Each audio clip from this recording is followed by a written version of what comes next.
and then keep on pushing. Dr. Dre, talk to us. Okay, closing statements.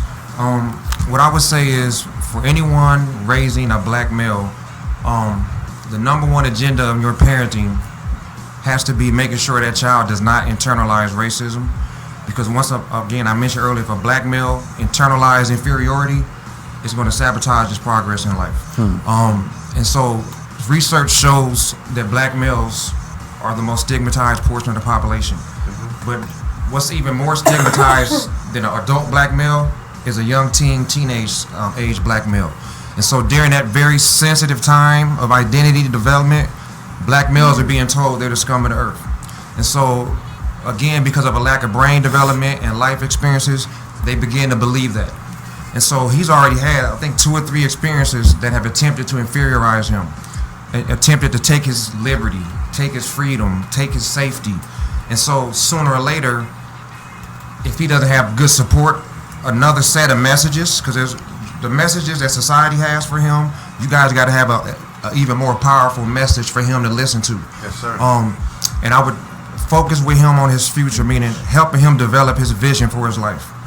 Because once he has a vision, that vision actually becomes like an angel. It starts being an angel on his shoulder, talking to him and telling him what he needs to do in those moments of confusion. It's almost like a beacon. You know, when the ship gets lost and they send the light out, and all you got to do is follow that light. And so if you can help him with his vision, and then as it relates to his manhood, father, you got to make sure you teaching him what it is to be a man. I define a man as a person that takes responsibility for their vision. The bum is a complete opposite. He wants somebody else to build his vision for him. And so once he begins to develop that vision, you got to constantly let him know it's your responsibility to get it done. And then you have to build his self-efficacy. A lot of black men, because history of racism, they don't feel like they have much power to create the future they want. So they lack self-efficacy. And if you don't have control in society, the first thing that goes is your self-esteem.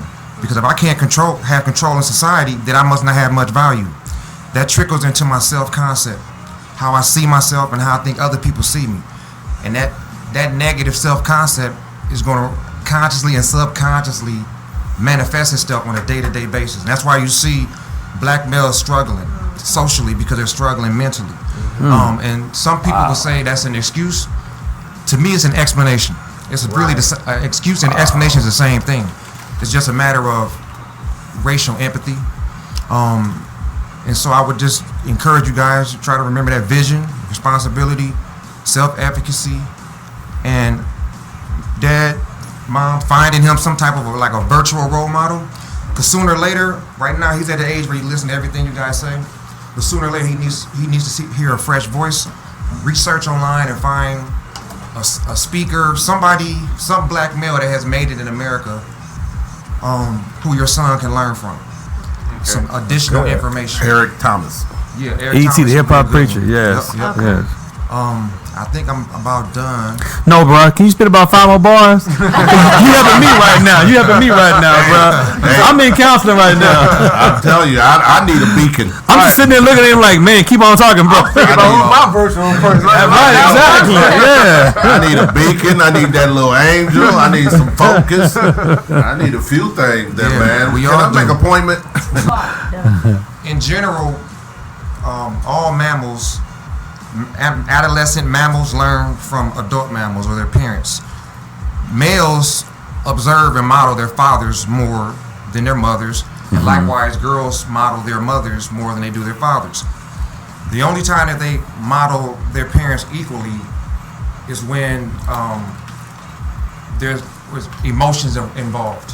So long story short, make sure when you guys are having your heated discussions or your arguments, I don't know if y'all still together, but the child always watches the parents and see how they manage their emotions. So not only is he watching both of you when you're communicating with each other, but he's also, especially with the dad, he's watching how does my dad emotionalize and intellectualize racism, because he's going to mimic you. And so if you teach him that when racism happens, you go within yourself, you think, you pray, you start working, that's what he's going to do.